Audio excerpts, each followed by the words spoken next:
This is Holly. She fell in love with Diego. I was in school when I met my Mexican husband online.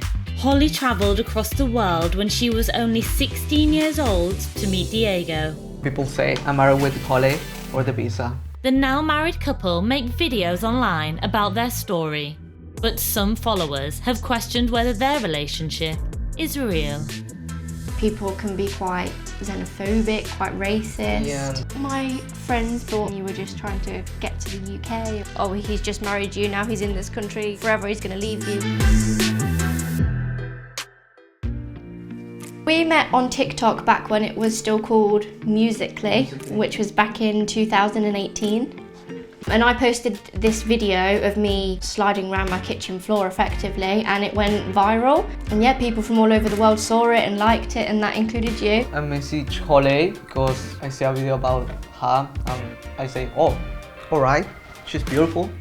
And the first time, actually, it was your eyes because they're really nice. They like a green, like a tree.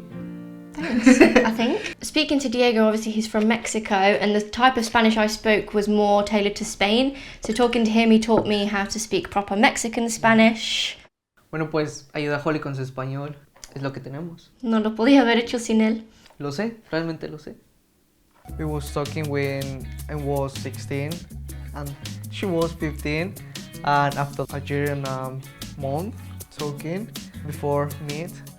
It was actually 10 months. We were talking for 10 months before we met in person. But it's okay. We made the decision to get married pretty soon after we met for the first time, purely because in my family a lot of people haven't got married. I've not even really been to many weddings, so I really wanted that big day for us. So when we got married, I was 19. And I was 20. The wedding, it was beautiful. It was the best day of my life. Actually, Holly in her dress, she looked like a princess, my princess. I hate this part, I need to learn to dance. You do know the dance. There's a big range of hate that we get. It ranges from people talking about my appearance and saying that Diego's too good for me, and then it's the other end of the spectrum, people saying that Diego shouldn't be allowed in this country, that he's just here to scrounge off the government or for a visa, which none of which is true, but people are so ill-informed. They say something about, oh, you come from a truck or something like that. Or a boat. It's good. We did the arms the wrong way. I know. I think we get judged a lot because Diego's come from a different country. People can be quite xenophobic, quite racist. Yeah, and they say horrible things to me, but what we can say. Give us a full video in Spanish and then we'll believe you. How you've pulled him, I don't know. Now he's happy, he got the passport. Blink 4 times if you're being forced. At first it did get to me a lot when we first started TikTok, to the point where Diego would delete the comments so that I couldn't see them. But in time, I've kind of had to learn and tell myself that the more these people hate, the more views we're gonna get. Use the hate as a strategy to grow and more fool them. Thanks a lot, you idiot. Thanks a lot, Rachel. Thanks a lot. The judgment carried on TikTok after we got married, and probably got even stronger because that's when people started saying, oh, he's just married you, now he's in this country, forever he's gonna leave you, which he didn't. And we're still here 5 years later. What we can say? You've not left me yet. We just trust each other and communicate, and if the hate or anything to do with TikTok is getting in the way of our relationship, then we talk about it. And we've always said that if it gets to the point where we're putting TikTok above our relationship, then we would take a break. What a lot of the people said when we started our relationship was that I was going to get to Mexico and you weren't going to be real, or you were going to be somebody else, which you weren't. My friends mainly thought at first that you had different intentions or quite stereotypical things, that again you were just trying to get to the UK. The friends I had in school when I first met Diego had a lot of doubts, and the way that they conveyed those doubts to me was quite hurtful. And they were quite mean about Diego and his family, so I just cut them off straight away, and it's not something that I've missed. I've never looked back. I've got some great friends now that love you as well. Good friends, yeah. Everyone loves you. My dad's coming over today, and he's the one that took me to Mexico to meet Diego for the first time. My dad didn't have any worries about us going to Mexico. The common misconception is that he flew me out there. I want to make it clear that I paid. He knew from the beginning that we were going out there mainly for me to meet Diego, but he was also getting a holiday out of it, so everyone won. I get that it's kind of strange that a 15-year-old will go up to her parents and say, oh, I've met this guy in Mexico, I want to fly out from England to Mexico to meet him. Most parents would be like, absolutely not, but my parents are really open-minded, they've always been really chill, and I was just grateful for that. My parents, they support me. Actually, my dad, he come with me.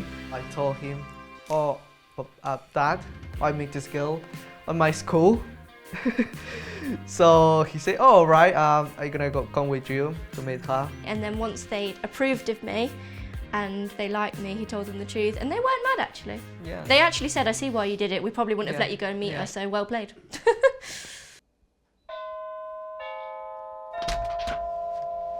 Hello. Hi, come How in. you doing? You okay? Okay. Can I wipe my feet? Thanks for coming. Nice to see you. And you? Hello. All right, mate. Nice to see you. The morning we first met Diego, I think it was a bit. I think you were obviously the most nervous. I think I was more nervous about meeting his mum and dad. Well, because you didn't speak the same language. And obviously, they didn't speak hardly any English, so it was kind of like, hi. A lot of hand movements. Yeah, a lot of hand gestures and sort of like that. I think that was more the weirdest moment. But after that, it was fine. It felt a lot better to have you there when I met Diego for the first time, just because there was lots of emotions leading up to that point. I think it'd have been better, obviously, that there was somebody there with you rather than you attempting to do it all on your own. Definitely. I was really nervous actually because, well, I just see him like, he's tall with tattoos. I was like, oh, I'm really scared, Bob. It was really nice actually. Well, I come with my dad. Your dad was short with no tattoos. Yeah, yeah. And now on Christmas you drink whiskey together, look at that. Absolutely, yeah. You looked a lot younger back then. Yeah, you were really scrawny. Yeah. Holly's aged you well. Yeah, I think some people thought that Holly was a bit young, Diego was a bit young, and some of their concerns was, you know, there was an air of irresponsibility from our parental point of view, but at the end of the day, all we want is for you to be happy. And there shouldn't be any negativity, whether it be because, you know, you're English and Diego is from Mexico, doesn't matter. You make each other happy, and apart from when Holly makes you do the washing up.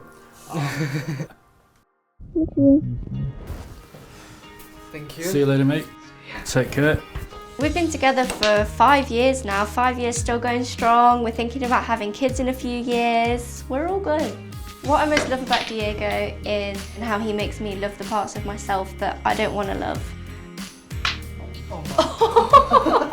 Oh dear. He just accepts me for me. She's the best person in the world. I just love her personality and everything of her. For the people that judge us, I just want them to see that we're a normal couple. Yeah, we're people, we have feelings. Just back off. Yeah.